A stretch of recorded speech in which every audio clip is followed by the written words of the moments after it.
Good day everyone, in this video I will show you some tips for this watch Casio W735H, and the first one is for LCD check.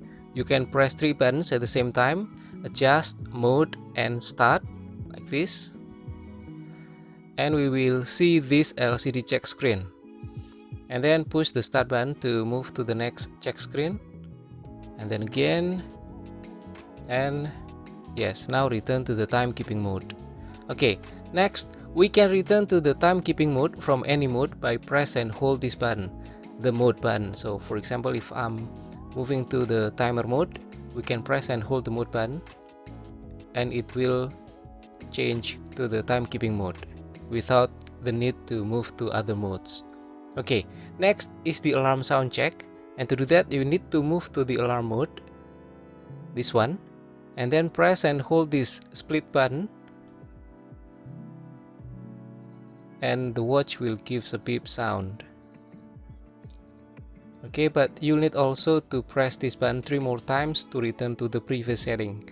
1, 2, 3. Okay, done. And next, how to activate the vibration mode. To do that, you need to be in the timekeeping mode. Okay, this one, and then press and hold the start button like this. And here the VIB indicator is active, means the vibration is active. And if you want to deactivate the vibration mode, you can press and hold the start button in the timekeeping mode, so like this, and now it returns to the normal non-vibration mode.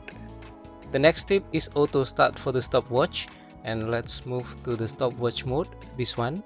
So auto start will give a countdown from 5 before starting the stopwatch.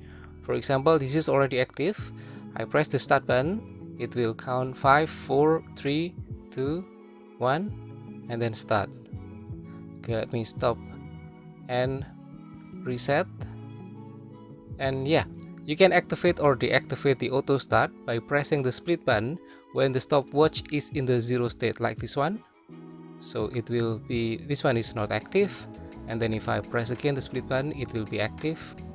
That's all for the 5 tips for this watch Casio W735H. Hopefully this video is useful, and don't forget to subscribe. I'll see you again in the next video. Bye!